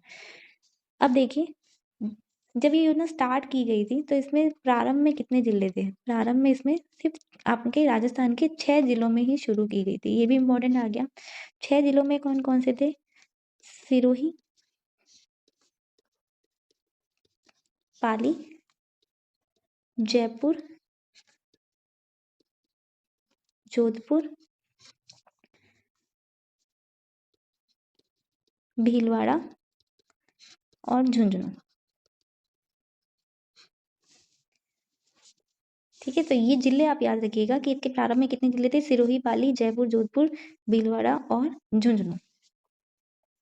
और वर्तमान में सब ये आपके सभी जिलों में लागू है। ठीक है, अब आ जाइए जल स्वावलंबन अभियान 2.0 पे। अब देखिए यहाँ पे एक तो पूछता है कि इस योजना का पूर्व नाम क्या था, तो इसका पूर्व नाम क्या था? ये राजीव गांधी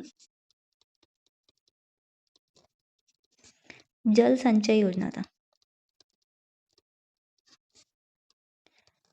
ये इसका पूर्व नाम था। अब इसकी भी अवधि आपसे पूछेंगे और आपको पता है कि मैंने इसको साथ में लिखवाया है, तो इसकी भी अवधि क्या होगी? दोनों ही पानी बचाने से संबंधित है, दोनों की अवधि आपकी कितनी है? 4 वर्ष है। ठीक है, अब आ जाइए इसका जो लक्ष्य है वो क्या रखा जाएगा? ये 2024 में स्टार्ट हुई थी। ठीक है, ये 2025 में स्टार्ट हुई थी। इसका लक्ष्य रखा गया कि हम जो हमारे 4 वर्ष में क्या करेंगे? 20,000 गांव लेंगे। 20,000 क्या लेंगे? 20,000 गांवों में 5 लाख, कितने? 5 लाख। यहाँ पे 45,000 का लक्ष्य है, यहाँ पे 5 लाख हम क्या बनाएंगे? वाटर हार्वेस्टिंग संरचना बनाएंगे। यहाँ पे जल संरचना बना रहे हैं, यहाँ पे वाटर हार्वेस्टिंग संरचना बना रहे हैं। अब इसका जो पहला चरण था, पूछा जाए कि जो फर्स्ट चरण था उसमें उसमें सर्वश्रेष्ठ जिला कौन सा रहा था? तो फर्स्ट चरण में आपका सीकर इसमें फर्स्ट रहा था। सीकर आपका फर्स्ट रैंक रहा था, यानी उसने सबसे अच्छा जल स्वावलंबन के तहत वाटर हार्वेस्टिंग किया था सीकर ने। तो ये आपकी कर्म भूमि से मातृभूमि अभियान हो गया। भूजल से ये आपका वाटर हार्वेस्टिंग से रिलेटेड, ये 2000 दोनों की, ये 2025 की योजना है, ये 2024 की। कर्म भूमि से मातृभूमि की टैगलाइन याद रखिएगा, जल संचय से जन भागीदारी, जन आंदोलन। प्रेरणा किससे है? कैच दी रेन अभियान से। अवधि दोनों की 4-4 वर्ष की है। यहाँ पे 2028 तक 45,000 जल संरचना का टारगेट है, यहाँ पे 5 लाख वाटर हार्वेस्टिंग संरचना का टारगेट है। प्रारंभ में इसमें 6 जिले थे, सिरोही, पाली, जयपुर, जोधपुर, भीलवाड़ा और झुंझुनू। ये मोस्ट इंपॉर्टेंट चीजें, इसको याद रखिएगा। और यहाँ पे इसके फर्स्ट चरण में कौन फर्स्ट रहा था? सीकर फर्स्ट रहा था। अब हमारी नेक्स्ट 2 योजनाएं हैं, जल जीवन मिशन और अमृत योजना। ठीक है, दोनों ही साथ में लिखिए, मतलब दोनों रिलेटेड है। अब देखिए दोनों का रिलेशन किससे है? दोनों ही आपके घरों में नल से पानी उपलब्ध करवाने में है। दोनों का ही संबंध किससे है? आपका घरों में नल कनेक्शन से। ये भी आपका किससे संबंधित है? आपका नल कनेक्शन से। अब दोनों में डिफरेंस क्या है? डिफरेंस ये है कि ये जो आपकी योजना है जल जीवन मिशन, जल को जीवन कौन, जल के सबके लिए जीवन कहाँ पे है? ये योजना है आपकी ग्रामीण क्षेत्र की, ये गांवों में नल कनेक्शन जोड़ रहे हैं। और अमृत योजना कहाँ पे? शहरों में। बस यही है इसका फर्क है। ठीक है, अब देखिए इसकी प्रारंभ की डेट तो हमने पहले भी पढ़ी थी। आप ये शुरू हुआ था आपका 15 अगस्त 2019 की योजना है। कब की है? 15 अगस्त 2019 की। और अमृत योजना है आपका 25 जून 2015 की। यानी कि अमृत योजना पुरानी है, क्योंकि ऑब्वियसली शहरों में नल पहले लग गए थे, गाँव में तो कुओं से ही लेके आते थे। तो ये 2019 में स्टार्ट हुई, ये 2015 में स्टार्ट हुई थी। अब इसकी अवधि क्या है? 2019 में शुरू हुई थी, इसकी अवधि बढ़ा के कहाँ तक कर दी गई है? 2028 तक कर दी गई है। देखिए इस, ठीक है, तो इसकी अवधि कहाँ तक बढ़ा के कर दी गई है? ये इंपॉर्टेंट है कि 2028 तक इसको बढ़ा दिया गया है। और क्या लक्ष्य रखा गया है कि 2028 तक हम प्रत्येक ग्रामीण परिवार में, प्रत्येक ग्रामीण परिवार में नल कनेक्शन देंगे। और प्रति व्यक्ति कितना देंगे? प्रति व्यक्ति 55 लीटर पर डे आपूर्ति करेंगे। ये इन्होंने लक्ष्य रखा है। अब इसमें वित्त विभाजन कितना है आपका? केंद्र और राज्य का, ये इंपॉर्टेंट है। मैंने बोला था आपको जहाँ पे इंपॉर्टेंट आएगा वो मैं आपको बता दूंगी। तो जल जीवन मिशन में इंपॉर्टेंट है। देखिए पानी सबके लिए जीवन इंपॉर्टेंट है, तो पानी को हम क्या करेंगे? बराबर बराबर बांटेंगे। यानी कि इसका अनुपात कितना है? 50:50 है। बस यहाँ पे आपको याद रखना है, बाकी सब में 60-40 लगाइएगा। ठीक है, अब अगर इसमें प्रोग्रेस पूछे कि अभी तक कितने कर दिए इन्होंने, मार्च 2025 तक इन्होंने 56% ग्रामीण क्षेत्रों में क्या लगा दिए? नल कनेक्शन दे दिए। कितने? 56% ग्रामीण क्षेत्रों में। तो ये आपका कंप्लीट हो गया जल जीवन मिशन। ये ग्रामीण क्षेत्रों में घरेलू नल कनेक्शन देने से संबंधित है। अब आ जाइए अमृत योजना। अमृत योजना में देखिए, एक तो इसका नाम इम्पोर्टेंट है, इसका फुल फॉर्म पूछा जाएगा आपसे कि अमृत योजना का फुल फॉर्म क्या है। तो इसका फुल फॉर्म है आपका Atal Mission for Education and Urban Transformation. ये इसका फुल फॉर्म है, ये इंपॉर्टेंट है, ये आप याद रखिएगा। इन्होंने जो लक्ष्य रखा है, इसका लक्ष्य तो 2028 तक बढ़ा दिया है, पर इसका लक्ष्य आपका कब तक का है? 2026 तक का ही लक्ष्य दिया है। यानी कि शहरों में पानी कैसा चाहिए? जल्दी चाहिए, 2026 में ही चाहिए। 2026 तक शहरों में नल कनेक्शन देना है इनको, ठीक है। अब देखिए, अब इसके थोड़ा चरण देख लेते हैं। अब देखिए, इसमें तो हम थोड़ा वित्त अनुपात देख लेते हैं। इसका वित्त अनुपात इंपॉर्टेंट है, यहाँ पे दोनों का ही वित्त अनुपात इंपॉर्टेंट था। वित्त अनुपात में आपको देखना है केंद्र का परसेंट कितना होगा, कि आपका केंद्र कितना राशि देगा। तो ये डिपेंड करता है आबादी पर। जहाँ पे 1 लाख से कम आबादी है, 1 लाख से कम आबादी वाला क्षेत्र है, एक आपका 1 से 10 लाख आबादी वाला क्षेत्र है, और एक आपका क्षेत्र है जहाँ पे 10 लाख से अधिक आबादी है। तो वहाँ पे केंद्र का रेशियो अलग अलग हो जाता है। जहाँ पे 1 लाख से कम आबादी रहती है, वहाँ पे तो केंद्र देगा आपका 50% योगदान। 10 लाख तक में आपका देगा 33.3%, और 10 लाख से अधिक आबादी में केंद्र का हिस्सा कितना रह जाएगा? 25% रह जाएगा। तो ये आप इम्पोर्टेंट याद रखिएगा। अब इसी से एक क्वेश्चन है कि 1 लाख से कम आबादी वाला कौन सा जिला है जो राजस्थान का है? राजस्थान का 1 लाख से कम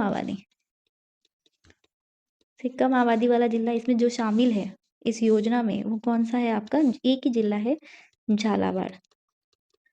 तो ये इसमें इम्पॉर्टेंट फैक्ट हो गए। यहाँ पे कितना देता है सर केंद्र सरकार? 50%, और बाकियों में आबादी के अकॉर्डिंग देता है,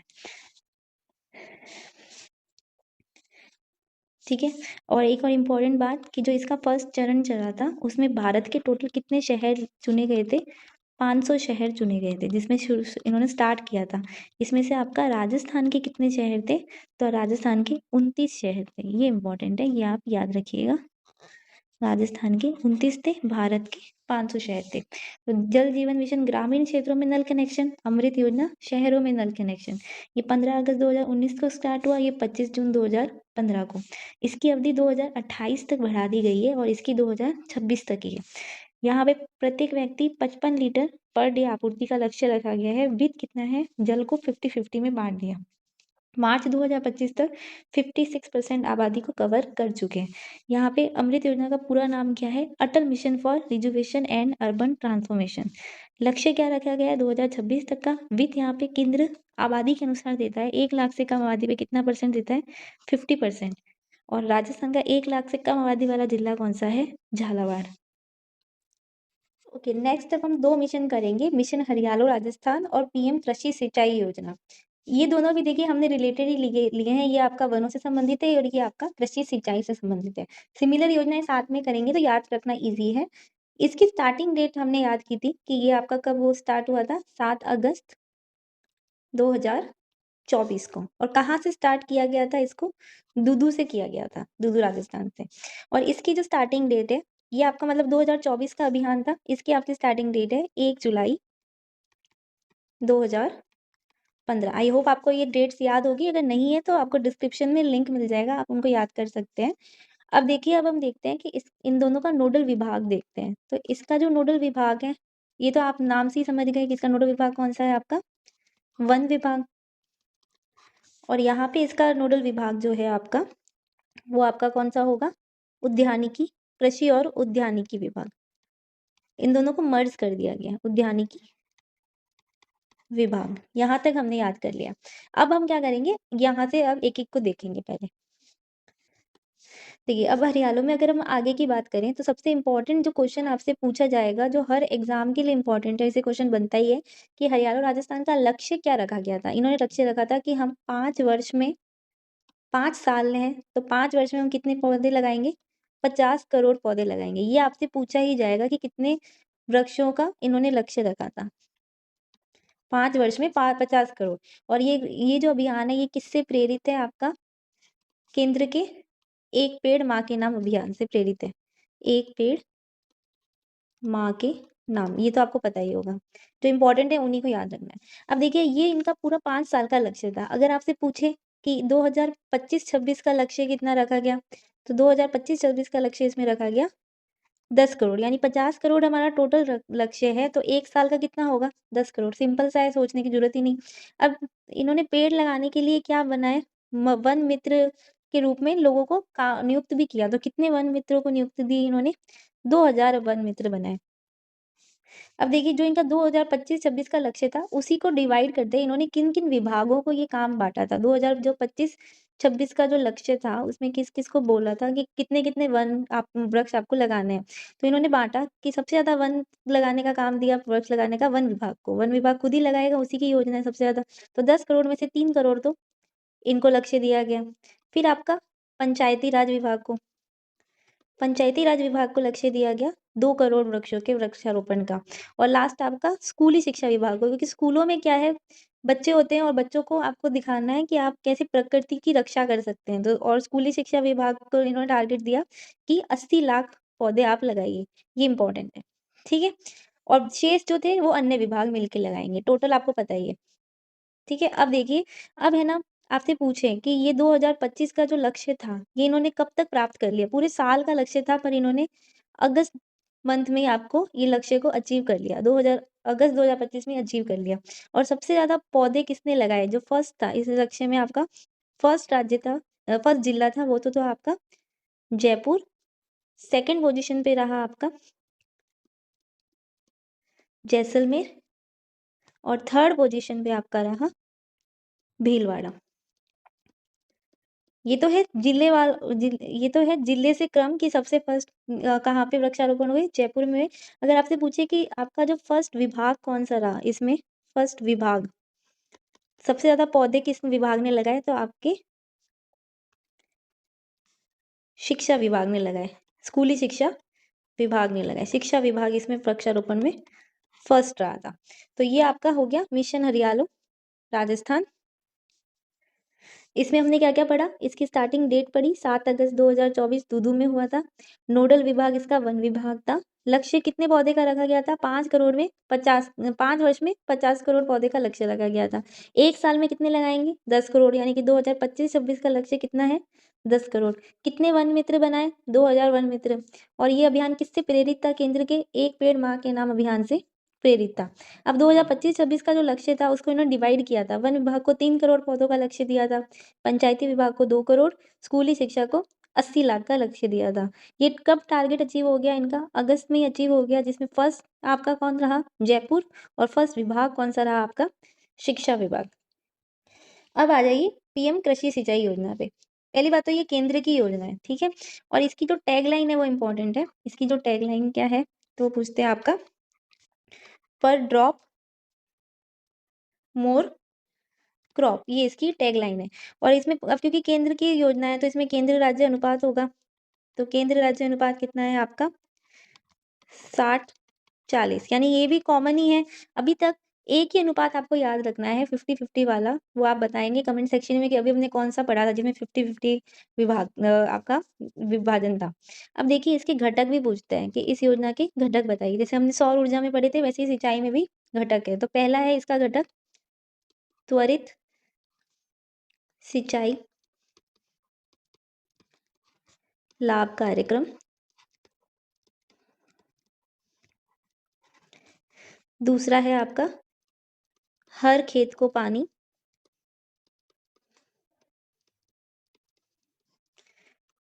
थर्ड है आपका यही आपका पर ड्रॉप मोर क्रॉप। और फोर्थ इसका घटक है आपका एकीकृत वाटरशेड प्रबंधन। अब कैसे याद करेंगे? ये घटक इम्पोर्टेंट है, इनको आप याद करिए कि एक तो सिंचाई है तो त्वरित यानी कि फास्ट सिंचाई से लाभ होना चाहिए। किसको लाभ होना चाहिए? हर खेत को होना चाहिए और हर खेत को क्या मिलना चाहिए? ड्रॉप्स मिलनी चाहिए पानी की और वहाँ पे जो ड्रॉप्स वेस्ट ना हो जाए उसके लिए क्या होना चाहिए? वाटर शेड होना चाहिए। तो ये आपको घटक लाइन से याद हो जाएँगे, इनको याद रखिएगा। सिंचाई के लिए किसको होना चाहिए? हर खेत को लाभ होना चाहिए, ड्रॉप मिलनी चाहिए और उसके लिए वाटर शेड होना चाहिए। अब देखिए, यहाँ पे जो सिंचाई परियोजना है, इसके लिए है ना सब्सिडी देती है सरकार, वो और देख लेते हैं कि यहाँ पे आपकी सरकार क्या सब्सिडी दे देती है। यहाँ पे देखिए जो नॉर्मल किसान है, सामान्य वर्ग के किसान को तो मिलती है 70% सब्सिडी और अगर आपका एसटी, एससी या फिर कोई महिला किसान है, तो उनको 5% एक्स्ट्रा मिलती है, यानी कि 75% सब्सिडी मिलती है।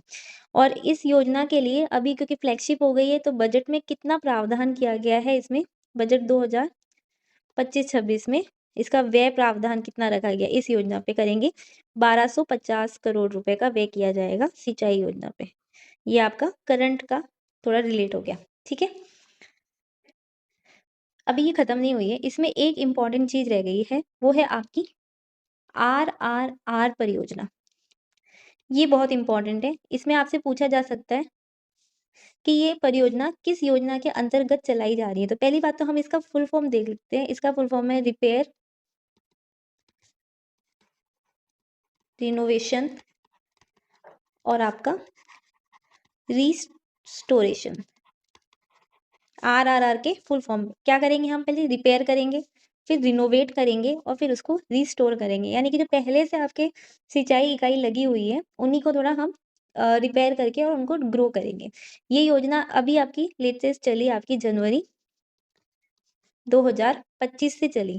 कितने जिलों में चली? मोस्ट इम्पोर्टेंट 14 जिलों में लगी। 14 जिलों में, ठीक है? ये आप याद रखिएगा, जिलों के नाम याद करने की कोई नीड नहीं है। और ये पूछा जाएगा कि ये किस परियोजना के अंतर्गत संचालित है? तो ये आपका यही जो हम पढ़ रहे हैं पीएम कृषि सिंचाई योजना के अंतर्गत संचालित है। कृषि सिंचाई योजना के अंतर्गत संचालित है। इसी योजना के अंतर्गत हम क्या करते हैं कि है ना कि जो भूमिहीन जो आपके कृषि श्रमिक है, मतलब जो दूसरों के खेत में काम करते हैं, उनका खुद का कोई खेत नहीं है पर वो वहाँ पे खेती करते हैं दूसरों के खेतों में, तो उनको हम 5,000 रुपए की 5,000 पर मशीन या उपकरण देंगे। कितने लाख लोगों को देंगे हम? 1 लाख ऐसे लाभान्वित करेंगे हम। 5 लाख रुपए का पर उपकरण देंगे हम, 1 लाख भूमिहीन कृषि श्रमिकों को देंगे। तो कितने लाख लोगों को दे रहे हैं? 1 लाख को और 5,000 रुपए का आपका उपकरण है। तो देखिए हमने यहाँ पे क्या-क्या पढ़ा पीएम कृषि सिंचाई योजना में। इसकी स्टार्टिंग डेट 1 जुलाई 2015, विभाग उद्यानिकी विभाग। टैगलाइन क्या है इसकी? पर ड्रॉप मोर क्रॉप। केंद्र राज्य का हिस्सा कितना है? 60-40, ये आप याद रखिएगा। फिर इसके 4 घटक हैं जो हमने कैसे याद करें कि सिंचाई के लिए घटक क्या होगा? त्वरित सिंचाई, जल्दी से सिंचाई करिए। कहाँ पे करिए? खेत में करिए और पूरे खेत में क्या दीजिए? पानी की ड्रॉप्स दीजिए और उसके वो ड्रॉप्स वेस्ट ना हो इसलिए क्या रखिए? वाटर शेड का प्रबंधन कीजिए। अब इस योजना के तहत कितनी सब्सिडी मिलती है? सामान्य किसान को 70%, एसटी, एससी या महिला को 75%। ये आपका करंट का आ गया कि बजट 2025 में इस योजना के लिए कितने व्यय का प्रावधान रखा गया है? तो 1250 करोड़। फिर हमारा मोस्ट इम्पोर्टेंट कि RRR परियोजना क्या है? Repair, renovation and restoration. ये जनवरी में स्टार्ट हुई थी 14 जिलों में और ये किस फ्लैगशिप योजना का भाग है? तो पीएम कृषि सिंचाई योजना का भाग है। साथ ही इसी योजना के अंतर्गत हम भूमिहीन कृषि श्रमिकों को 5,000 रुपए के कृषि उपकरण देते हैं। कितने लोगों को देंगे? 1 लाख लोगों को देंगे। अब नेक्स्ट जो 2 हमारी योजनाएँ हैं, ये दोनों भी रिलेटेड है आपस में। ये मान लीजिए एक तरह से उद्योग से रिलेटेड है। दोनों में हमने साथ में इसलिए लिखा है कि जैसे कि सीएम स्वनिधि योजना है, ये आपको दिख रहा है सीएम यानी कि ये कहाँ की योजना है आपकी? राज्य की योजना है। और दूसरी पीएम विश्वकर्मा योजना, ये आपकी केंद्र सरकार की योजना है। इनको साथ में ही कीजिएगा तभी आपको बेटर याद होंगी। अब देखिए दोनों की डेट हमने पहले पढ़ी थी। इसकी डेट है आपकी स्वनिधि की 15 दिसंबर 2024, यानी कि ये लेटेस्ट है। पहले केंद्र में योजना आई थी, फिर राज्य में योजना शुरू की गई। इसकी डेट है आपकी 17 सितंबर 23, ठीक है। दोनों के विभाग देखें तो सीएम स्वनिधि का विभाग आपका स्वायत्त शासन विभाग और पीएम विश्वकर्मा का आपका उद्योग विभाग है, विश्वकर्मा का उद्योग विभाग। अब देखिए पहले हम एक-एक को देखते हैं। जो हमारी ये वाली योजना है स्वनिधि की, इसकी पात्रता इम्पोर्टेंट है। इसकी पात्रता देखिए इसमें कौन-कौन पात्र है। इसमें पहली बात तो गिग वर्कर आपको पता होंगे, जो शहरों में ये आपके छोटे वर्कर्स होते हैं, गिग वर्कर्स, उनको वो गिग वर्कर जो आपके पीएम स्वनिधि योजना में, पीएम यानी कि केंद्र की स्वनिधि योजना में लाभान्वित नहीं हो, स्वनिधि योजना में लाभान्वित नहीं हो, वो यहाँ पे एलिजिबल हैं, क्योंकि केंद्र से अगर ले रहे हैं तो फिर वहाँ से लाभ लीजिए। और यहाँ पे एज लिमिट क्या है, ये इंपॉर्टेंट है, आपके 18 से 60 वर्ष की एज लिमिट है। दूसरा, आपकी कंडीशन क्या है कि क्या होने चाहिए, आपके राज्य के मूल निवासी होने चाहिए, राज्य मूल निवास होना चाहिए। अब देखिए ये योजना में लाभ क्या मिलता है, ऋण मिलता है, आपके गिग वर्कर्स को क्या मिलेगा, लोन मिलेगा। कितना लोन मिलेगा, यही इंपॉर्टेंट है यहाँ पे। स्वनिधि में हमें कितना लोन मिलता है, 80,000 का लोन मिलता है। कितने चरणों में मिलता है, तो 3 चरण में मिलता है। एक बारी में नहीं देंगे 80,000, कहीं आप सारे पैसे एक साथ ही उड़ा दो और आप क्या हो जाए, घाटे में चले जाएं, तो हम कितने में देंगे, 80,000 रुपये 3 चरण में देंगे। तो ये तो आपको याद हो गया। अब देखिए हम इसको 80,000 को याद रखना इंपॉर्टेंट है, इस पे हम थोड़ा जोड़ देते हैं कि 80,000 क्योंकि इंपॉर्टेंट है, सीधा क्वेश्चन आएगा कि कितना इसमें धनराशि का ऋण मिलता है। तो हम इसको ऐसे याद कर सकते हैं कि स्वनिधि यानी अपनी निधि। और आपको पता होगा कि पंजाबी लोग ऐसे बोलते हैं ना कि ये तो कि हम जा रहे हैं, को क्या बोलते हैं, अरे 80 जा रही हैं। तो 80 यानी कि हम और हमारी ही निधि है, यानी कि स्वनिधि। तो यहाँ पे स्वनिधि में कितनी धनराशि मिलेगी, 80,000। तो ये इंपॉर्टेंट था, ये आपको मैंने याद करवाने की कोशिश की है। पहले चरण में ये क्या देंगे, कम पैसे देंगे। मान लीजिए एकदम ही नया इंसान है, उसको पैसा मैनेज करना नहीं आता, तो हम शुरू में कितने देंगे, 10,000 देंगे। अब 10,000 में हम उसको देंगे कि कितने महीने के लिए देंगे, कि आप 12 माह में क्या कर दीजिए, रिटर्न कर दीजिए। पुनर्भुगतान की अवधि है, कितने महीने में, 1 साल दिया उसको 10,000 देके। उसने सही टाइम पे रिटर्न कर दिया तो हम उसको कितने देंगे, अब 20,000 देंगे, डबल कर दिए हमने। और अब महीने भी हम क्या करेंगे, पहले 1 साल के लिए दिया था, अब हम उसको बढ़ा देंगे। अब हम कितना कर देंगे, 18 माह। अब इन्होंने ये भी 18 माह में भी कोई पुनर्भरण अच्छे से कर दिया तो उसे शेष राशि दे दी जाएगी, यानी कितने की, 50,000 दे दी जाएगी। और इस बार कितने देंगे हम, सीधा 36 माह के लिए। 50,000 खर्च करने में टाइम भी तो चाहिए, हवा में थोड़ी उड़ाने हैं, तो उसको कितने टाइम तक देंगे, 36 माह देंगे कि आप 36 महीने में पुनर्भरण कर दीजिए। तो ये इसकी अवधियाँ इंपॉर्टेंट थी। अब इसमें पूछा जाए कि आपका यहाँ पे कि जो ब्याज अनुदान है वो कितना % दिया जाएगा, ब्याज अनुदान यहाँ पे दिया जाएगा आपका 7%। ठीक है, 7% का ब्याज अनुदान है, 80,000 की राशि है, 3 चरणों में है। अब देखिए हमने यहाँ पे क्या-क्या पढ़ा, सीएम, पहली तो ये राज्य की योजना है, सीएम स्वनिधि योजना, डेट इसकी 15 दिसंबर 2024। स्वायत्त शासन विभाग की योजना है। पात्रता क्या है, राजस्थान के मूल निवासी गिग वर्कर होने चाहिए जो पीएम स्वनिधि योजना का लाभ नहीं उठा रहे हो। एज की लिमिट कितनी है, 18 से 60 वर्ष। ऋण यहाँ पे कितना मिलता है, 80,000 का ऋण मिलता है, कितनी किस्तों में, 3 किस्तों में। ब्याज अनुदान कितना मिलेगा, 7% का। अब 3 किस्तें देखिए, सबसे पहले कितने देंगे, 10,000 देंगे 1 साल के लिए। फिर अगर इसका पुनर्भरण कर दिया तो कितने देंगे, इसके डबल यानी कि 20,000 देंगे 18 माह के लिए। और एंड में आपको पूरे ही शेष रकम यानी कि 50,000 दे दिए जाएँगे 36 महीने के लिए। अब विश्वकर्मा योजना पे आ जाइए। विश्वकर्मा योजना में पहली बात तो कि इसमें कितने ट्रेड शामिल हैं, तो यहाँ पे 18 प्रकार के ट्रेड शामिल हैं। 18 प्रकार के ट्रेड वर्कर्स हैं, उनको ये लाभ दिया जाएगा। ये भी किसको लाभ देते हैं, आपका कारीगरों को लाभ देंगे, कारीगरों को लाभ दिया जाएगा। अब इसकी शर्त क्या है, इसमें शर्त इन्होंने लगा दी। पहली शर्त कि हम एक परिवार में एक को ही लाभ देंगे, एक परिवार में सिर्फ एक व्यक्ति को लाभ दिया जाएगा। दूसरा, 5 वर्ष में आपने है ना व्यवसाय के लिए पहले से कोई और ऋण नहीं लिया हो, 5 वर्ष में व्यवसाय के लिए ऋण नहीं लिया हो तो आपको देंगे। पहले से कोई लोन लिया हुआ है तो फिर एक्स्ट्रा लोन क्यों देंगे, इसलिए इनको 5 वर्ष में आपने कोई लोन ना लिया हो। और कितना ऋण देंगे, अब हम देखिए इसमें ऋण का लाभ कितना मिलेगा? वहाँ पे कितने मिल रहे थे सेंटर में स्टेट में आपको 80,000, यहाँ पे मिलेंगे क्योंकि केंद्र आपको क्या देगा? सीधे 2 लाख रुपए देगा। एक बारी में ही आपको कितने दे दिए? 2 लाख दे दिए। अब कितने टाइम के लिए देगा इसकी अवधि? वहाँ पे तो 3-3 बारी में अवधि थी आपकी, यहाँ पे एक बारी में आपको 30 माह के लिए देंगे। ब्याज अनुदान की बात करें तो देखिए ब्याज अनुदान वहाँ पे कितना था?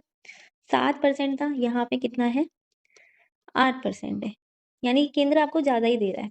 अब ये साथ में आपको सीधा ये लोन किस लिए दे रहे हैं कि आप अपना खुद का उद्योग चला सकें, तो आप कोई ना कोई मशीन लगाएँगे। अगर कोई सिलाई करता है तो सिलाई मशीन लाएगा, तो उसको बेसिक ट्रेनिंग भी देंगे। बेसिक ट्रेनिंग, कि यूँ नहीं कि आपने ला के रख दिया। आपने क्या करना है, बेसिक ट्रेनिंग देंगे आपको, 5 से 7 दिन की ट्रेनिंग देंगे और ट्रेनिंग के दौरान भी आपको ₹500 पर डे के भुगतान किया जाएगा। फिर आपको अगर कोई ऐसा काम सीखना है जिसमें थोड़ा एडवांस ट्रेनिंग चाहिए, तो आपको एडवांस जो ट्रेनिंग मिलेगी वो आपको 15 दिन की मिल सकती है। उसमें भी आपको क्या मिलेंगे? ₹500 पर डे भुगतान किया जाएगा। टूल किट, अगर आपको टूल किट चाहिए, छोटे-मोटे से मान लीजिए सिलाई मशीन है, उसके साथ की टूल किट चाहिए, तो टूल किट भी ये देंगे आपको। टूल किट के लिए ₹15,000 देंगे। तो देखिए इस योजना में हमने क्या-क्या देखा कि ये केंद्र की योजना है। स्टार्ट हुआ था 17 सितंबर 2023 को। उद्योग विभाग, कितने ट्रेड शामिल हैं? तो 18 ट्रेड शामिल हैं। शर्त क्या है कि एक परिवार में एक को ही लाभ देंगे और 5 वर्ष में आपने कोई और ऋण नहीं लिया हो। कितना ऋण देंगे? यहाँ पे 80,000 था, यहाँ पे 2 लाख है। अवधि कितनी है यहाँ पे? 30 माह। यहाँ पे आपको मैक्सिमम कितनी अवधि के लिए दिया जा रहा था? 36 माह के लिए। यहाँ पे ब्याज अनुदान 7% था, यहाँ पे आपका कितना हो गया? 8%। अब बेसिक ट्रेनिंग है 5 से 7 दिन की, एडवांस ट्रेनिंग है 15 दिन की और टूल किट के लिए कितने रुपए मिलते हैं? ₹15,000। नेक्स्ट हमारी योजना है अटल ज्ञान केंद्र योजना। देखिए ये योजना है आपकी 25 दिसंबर, हमने डेट याद की थी, 2024 की योजना है और इसका विभाग क्या है आपका? पंचायती राज विभाग। अब देखिए यहाँ पे इस पूरे अटल ज्ञान केंद्र पंचायती राज विभाग का है। ये बेसिकली क्या है? ज्ञान से संबंधित। अटल ज्ञान यानी कि किसका ज्ञान अटल होता है? बुक्स का ज्ञान अटल होता है। तो जो पंचायत केंद्र है वहाँ पे ये क्या करेंगे? आपके लाइब्रेरी और ई लाइब्रेरी बनाएंगे। ज्ञान से संबंधित है, क्या है? लाइब्रेरी बनाएंगे। स्कूलों में नहीं, आपके पंचायत के केंद्रों पे बनाएंगे लाइब्रेरी और ई लाइब्रेरी भी बनाएंगे। ठीक है। अब यहाँ पे बनाने के लिए आपको क्या है कि पैसा खर्च लगेगा। कितनी खर्च लगेगी? यहाँ पे 500 करोड़ का इन्होंने आवंटन किया है। अब ये अटल ज्ञान केंद्र की शर्त क्या है कि ये कहाँ पे बनेगा? कि 3,000 से, ये इम्पोर्टेंट है, कि 3,000 से अधिक आबादी वाली ग्राम पंचायत पर। ये इम्पोर्टेंट है बस इसमें। एक तो ये किससे संबंधित है? आपके पंचायतों में लाइब्रेरी स्थापना से, और कहाँ कौन सी पंचायतों में? 3,000 से अधिक आबादी वाली। फिर आपका सीएम शिक्षित राजस्थान अभियान, इसकी स्टार्टिंग डेट कब है आपका? 29 मार्च 2025, यानी कि लेटेस्ट योजना है आपकी, इम्पोर्टेंट हो गई। विभाग इसका क्या है आपका? शिक्षित राजस्थान का वही आपका स्कूली शिक्षा विभाग। अब इसकी टैगलाइन इम्पोर्टेंट है। इसकी टैगलाइन क्या है? इसकी टैगलाइन है आपका कि हम छुएंगे शिक्षा का नया आसमान। हम छुएंगे शिक्षा का नया आसमान। और इसमें सबसे इम्पोर्टेंट क्वेश्चन आता है कि सीएम शिक्षित राजस्थान अभियान का ओल्ड नेम क्या था? पहले इसका क्या नाम था? ये पूछा जाता है आपसे। तो इसका ओल्ड नेम क्या था? राजस्थान के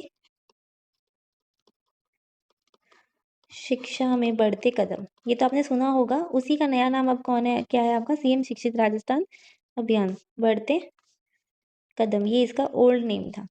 अब देखिए, अब लास्ट इसमें एक इम्पॉर्टेंट चीज़ है कि इसी के तहत आपका प्रखर राजस्थान 2.0 स्टार्ट किया गया है। ये क्या है? आप कब स्टार्ट किया गया है? ये 5 सितंबर 2025 को स्टार्ट किया गया, यानी टीचर्स डे पे। और यहाँ पे कितने दिन की कार्य योजना तैयार की जाएगी? 90 डेज की कार्य योजना तैयार की जाएगी। ये इम्पोर्टेंट था। तो ये आप याद रखिएगा, प्रखर राजस्थान 2.0। अब नेक्स्ट है आपका पीएम आयुष्मान अवसंरचना मिशन। ये आपका केंद्र सरकार की योजना है और स्वास्थ्य से संबंधित है, हम समझ ही गए। इसकी स्टार्टिंग डेट है आपकी 25 अक्टूबर 2021 की, यानी कि जब कोविड के टाइम की ये योजना है। और इसकी अवधि कब तक चलाई गई इन्होंने? 2025-26 तक। इसमें टोटल व्यय कितना रखा गया कि हम कितना व्यय करेंगे? केंद्र सरकार सबसे ज़्यादा व्यय इसी में करेगी। कितना? लगभग 64,000, 65,000 का मान लीजिए, 64,180 करोड़ का व्यय इसमें रखा गया। सिंचाई वाले में कितने का करोड़ था? 1250, आपको याद होगा। रिलेट करते चलिए। फिर देखिए, अब इसमें 2 घटक हैं। इसके 2 घटक कौन-सा है? पहला है आपका केंद्र प्रायोजित घटक, केंद्र प्रायोजित घटक, और दूसरा है आपका केंद्र क्षेत्र घटक। ये 2 घटक इसमें हैं। केंद्र प्रायोजित घटक में तो हम क्या करेंगे? अब इसमें इम्पोर्टेंट है कि क्या किया जाएगा कि ग्रामीण और शहरी स्वास्थ्य केंद्र स्थापित किए जाएँगे। इनकी स्थापना की जाएगी। फिर इसी के साथ में हम क्या करेंगे? एकीकृत सार्वजनिक प्रयोगशाला स्थापित की जाएगी। सार्वजनिक प्रयोगशाला, ये इम्पोर्टेंट है कि कितनी सार्वजनिक प्रयोगशालाएँ स्थापित करने का इसमें है, 730 स्थापित की जाएगी। और आपसे पूछे कि राजस्थान में कितनी की जाएगी? तो आपके 33, ये इम्पोर्टेंट है। ये पूरा फैक्चुअल डाटा हो गया। राजस्थान में कितनी? 33। दूसरा आपका जो केंद्र क्षेत्र घटक है, उसमें आपकी 3 चीज़ें स्थापित की जाएगी। पहला है आपका क्रिटिकल केयर सेंटर, यानी कि जिनको क्रिटिकल कंडीशन है उनके लिए क्रिटिकल केयर संस्थान या सेंटर खोले जाएँगे। ये कितने खोले जाएँगे आपके? 12। फिर आपसे पूछा जाएगा कि वायरोलॉजी सेंटर कहाँ पे खोला जाएगा? वायरोलॉजी वायरोलॉजी सेंटर खोले जाएँगे 4। और लास्ट आपका बायो सेफ्टी लैब, क्योंकि सेफ्टी भी होना चाहिए। बायो सेफ्टी लैब कितनी खोली जाएगी? 9। देखिए, सेफ्टी नहीं है यानी कि 9 हो गया। क्रिटिकल कंडीशन है तो उनको क्या लेके जाइए, हम बोलते हैं बाहर रेफर कर देते हैं, तो क्रिटिकल वाले 12 हो गए। और एकीकृत सार्वजनिक प्रयोगशाला हमारे यहाँ पे कितनी चल रही है? 33। और ऑल इंडिया 730। अब देखिए, हम स्वास्थ्य से चले, उद्योग से होते हुए, ऊर्जा से होते हुए, सिंचाई करते हुए, अब हम कहाँ पे आ गए? सीधा महिलाओं पे आ गए, यानी कि लाडो प्रोत्साहन योजना। लड़कियों के लिए बेटी बचाओ बेटी अभियान पे, पढ़ाओ पे आ गए। अब देखिए, सबसे पहले इसमें पूछा जाएगा कि इस योजना का पुराना नाम क्या था? इस योजना का पुराना नाम था राजश्री योजना। ये इम्पोर्टेंट नहीं है कि इसका पुराना नाम क्या था, ये तो आपको याद होगा। इम्पोर्टेंट ये है कि राजश्री योजना कब की योजना है? 2016 में ये योजना पहली बार स्टार्ट हुई थी। ठीक है, इसी में थोड़ा अपडेट करके इसको लाडो प्रोत्साहन कर दिया गया। और इस योजना को कब स्टार्ट किया गया? हमारी लाडो प्रोत्साहन को 1 अगस्त 2024 को। ठीक है, 1 अगस्त 2024 को ये योजना स्टार्ट हुई। अब इस योजना में पात्र देखिए, इस योजना में वही पात्र है कि 1 अगस्त जब से ये स्टार्ट हुई, तब से 1 अगस्त 2024 के बाद जन्मी जितनी भी आपकी बेटियां हैं, वो सभी इसमें पात्र होंगी। इसमें कोई शर्त नहीं है कि हम एक परिवार से 2 ही लेंगे, या फिर जनरल, ओबीसी, एसटी, एससी, किसी की कोई कैटेगरी नहीं है। आपको सिर्फ क्या है? डेट है कि 1 अगस्त के बाद जन्मी बेटी होनी चाहिए। दूसरा इसमें कंडीशन क्या है कि जो माँ है वो यहाँ पे राजस्थान की मूल निवासी होनी चाहिए। माँ राजस्थान की क्या होनी चाहिए? मूल निवासी होनी चाहिए। और इम्पोर्टेंट क्या है कि सभी वर्ग की पुत्रियां पात्र है। सभी वर्ग की पुत्री पात्र है, चाहे आप प्राइवेट में पढ़ते हो स्कूल में या गवर्नमेंट में, ऐसी कोई कंडीशन यहाँ पे नहीं है। ठीक है, अब देखिए, इन्होंने सबसे पहले इन्होंने लक्ष्य कितना रखा था कि हम हर बेटी के जन्म पे आपको कितने देंगे? 1 लाख रुपए देंगे। ये इन्होंने लक्ष्य रखा था। प्रारंभिक लक्ष्य कितना था? 1 लाख रुपए हम आपको देंगे। उनके जन्म से लेके 21 साल की आयु तक देंगे। अब इन्होंने जब आपका महिला दिवस आया 8 मार्च 2025 को, इसे बढ़ा के राशि को कितना कर दिया कि हम आपको 1.5 लाख रुपए देंगे। तो अभी वर्तमान में कितने रुपए दिए जा रहे हैं आपके? 1.5 लाख रुपए दिए जा रहे हैं। अब ये 1.5 लाख रुपए मैंने आपको बोला कि कितने रुपए में मिलेगा आपको? 7 किश्तों में मिलेगा। कब तक मिलेगा? पुत्री के जन्म से लेके 21 वर्ष की आयु तक मिलेगा। देखिए ये योजना बहुत अच्छी है। अगर आपके ये सरकार की योजनाएँ बढ़ाने का मेन मोटिव क्या होता है आप लोगों को कि अगर आपको कोई ऐसा मिले, जिसको इन योजनाओं के बारे में पता नहीं हो, उस परिवार को आप अवेयर करवा सको। तो ये योजना बहुत अच्छी है। एक तो इसमें कोई भी कैटेगरी की लिमिट नहीं है। सिर्फ़ अभी जन्म होना चाहिए और माँ राजस्थान की मूल निवासी होनी चाहिए। तो अगर आपकी पहचान में कोई भी ऐसा शख़्स है, तो आप उनको ज़रूर बताइए और इसमें एनरोल करवाइए। आप किसी के लिए बहुत सोच सकते हैं कि आप किसी बच्ची की ज़िंदगी सँवारेंगे। अब 7 किश्तों में क्या-क्या देंगे? बच्ची के जन्म पे देंगे ये 5,000 रुपए। बच्ची का टीकाकरण हो जाएगा, तो देंगे फिर से 5,000 रुपए। अब कोई बच्ची फर्स्ट क्लास में आ गई, तो देंगे आपके 10,000 रुपए। फर्स्ट के बाद में सिक्स्थ, उसके बाद में 10th सारी इम्पोर्टेंट क्लासेस को रखा है। देन 12th और देन यूजी यानी कि ग्रेजुएशन तक देंगे।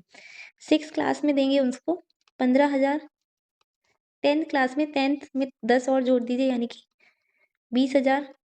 12th में आपको देंगे 25,000 और सबसे ज़्यादा राशि एंड में यूजी में मिलेगी आपको 70,000 रुपए। तो ये वर्गीकरण आप याद रखिएगा, कौन-सी किश्त में कितने रुपए दिए जा रहे हैं। शुरू में तो 5-5 हज़ार है, फिर पहली क्लास में 1 के आगे 0 लगा दीजिए यानी 10,000 हो गया। 10 के आगे और 10 जोड़ दीजिए यानी 20 हो गया। फिर 6th में आप 15 कर लेंगे, 12th में आप 25 कर लेंगे और यूजी में कितने हो गए 70,000। तो ये आपकी योजना कंप्लीट हुई। देखा जाए तो ये सबसे इम्पोर्टेंट और सबसे अच्छी योजना है सरकार की। ये आप ज़रूर इसको याद रखिएगा और लोगों को भी अवेयर कीजिएगा। अब देखिए नेक्स्ट हमारी जो 2 योजनाएँ हैं, इसमें पहली है आपकी स्वामित्व योजना। ये योजना आपकी शुरू हुई थी 24 अप्रैल 2020 को ये योजना शुरू हुई थी। और ये हम पूछ सकते हैं कि स्वामित्व योजना का संबंध किससे है? तो इसमें क्या होता है, जो जीआईएस मानचित्र प्रणाली है, यानी कि जो आपका जीपीएस सिस्टम है, ठीक है? मानचित्र प्रणाली से हम क्या करते, एक तो सरकार क्या तैयार करती है? भूमि रिकॉर्ड तैयार करते हैं। तैयार कर ग्रामीणों को पट्टा जारी करना। आपको पता है कि गाँव में क्या है, ज़मीनों के विवाद बहुत होते हैं क्योंकि दादा-परदादा की ज़मीन होती है, पता नहीं होता कि किस ज़मीन की बाउंड्री कहाँ तक है, ये ज़मीन विवाद बहुत रहता है। तो उसी लिए ये योजना स्टार्ट की गई स्वामित्व योजना, जिसमें हम ड्रोन्स का यूज़ करके एग्ज़ैक्ट आपके जो गाँव है उसका मैप बनाते हैं और फिर ऑनलाइन ही पट्टे जारी करते हैं। तो प्रारंभ में है ना ये योजना 9 राज्यों में स्टार्ट की गई थी, यानी कि ये केंद्र सरकार की योजना है, शुरू में, ठीक है? केंद्र सरकार की ये योजना है।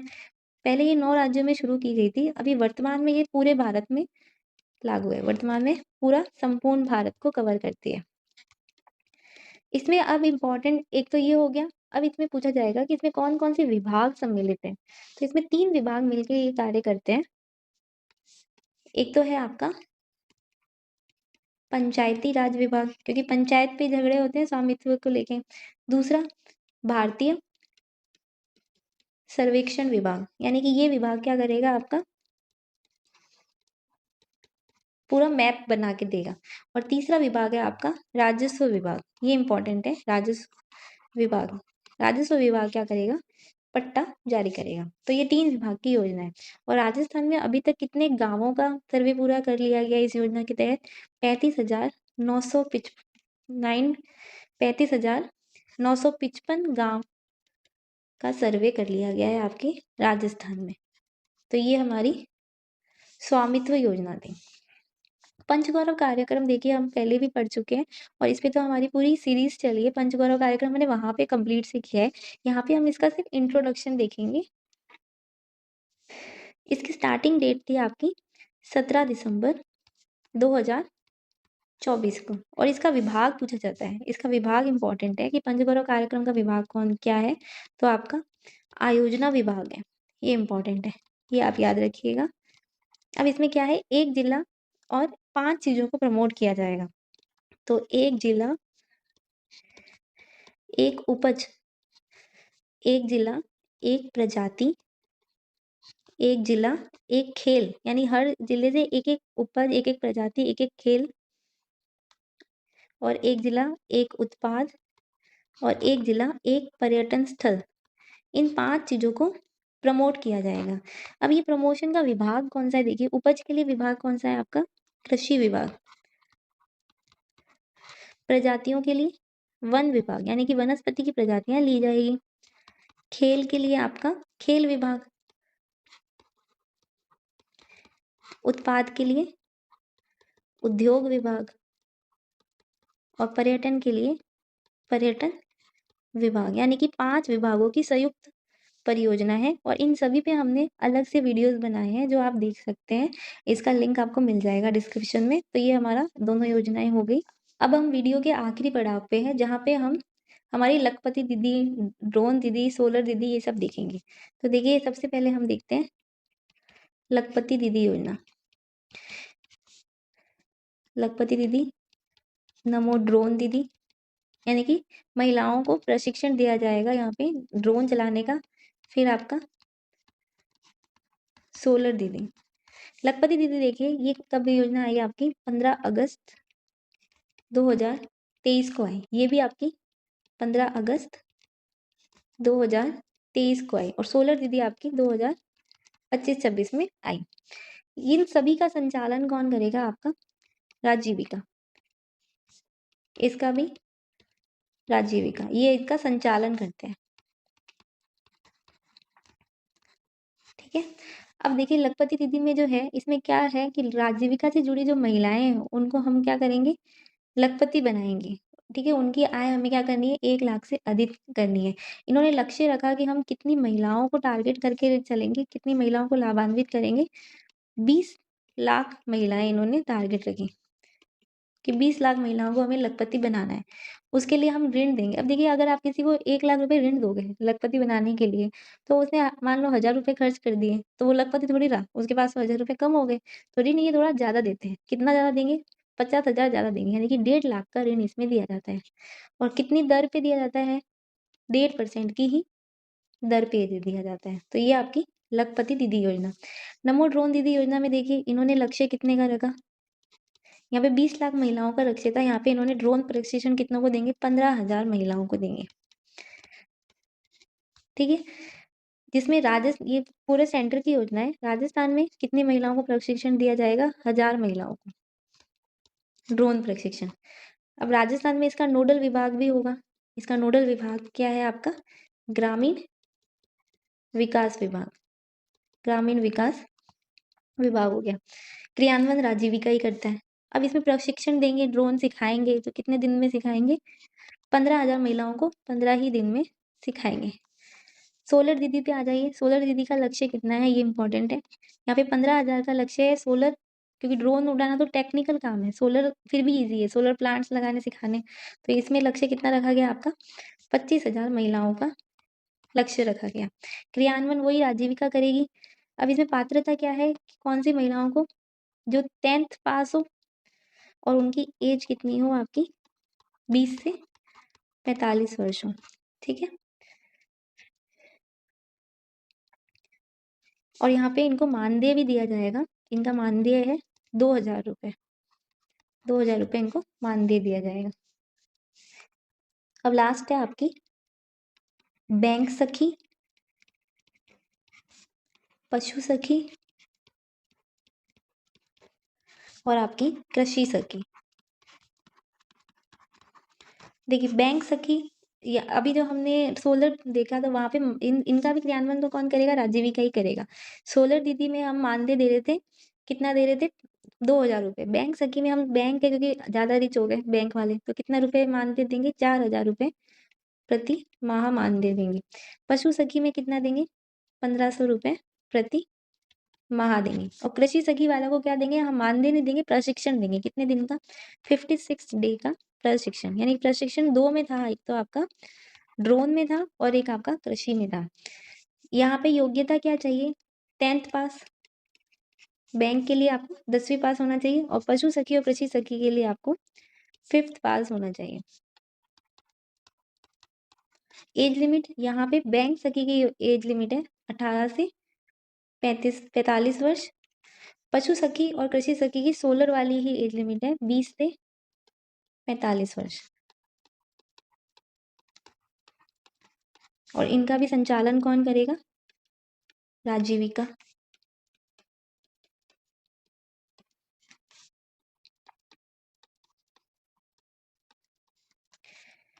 तो ये हमारी सारी योजनाएँ कंप्लीट होती है। इसमें हमने 25 की 25 योजनाएँ की है। जो पंचगौरव कार्यक्रम है उसका डिटेल से हमारे पास में 5 वीडियोज़ उपलब्ध है, आप उनको ज़रूर देखिएगा, उससे आपको बेनिफिट होगा। तो आई होप हमने यहाँ पे काफ़ी सारी सभी योजनाओं को कंसाइज़ रूप में एक जगह करने की कोशिश की होगी। साथ ही अगर आपको इस पूरे आज जो हमने पढ़ा इसका पीडीएफ चाहिए तो हमारे Telegram channel Rajasthan GK lab को ज़रूर जॉइन करें। वहाँ पे मैं इसकी पीडीएफ डाल दूँगी, वो आपको मिल जाएगी। पीडीएफ से भी इम्पोर्टेंट हमारी एक प्लेलिस्ट है जिसमें हम शॉर्ट्स डालते हैं। जितनी भी हमने फ्लैगशिप योजनाएँ की उनका रिवीजन शॉर्ट वहाँ पे आपको मिलेगा। आपको जो भी योजना में डाउट हो आप उसको एक बार एग्ज़ाम से पहले देख सकते हैं, जिससे आपको फटाफट याद हो जाएगा। So if you like the video, then please like, share and comment and subscribe to my channel. Thank you for watching.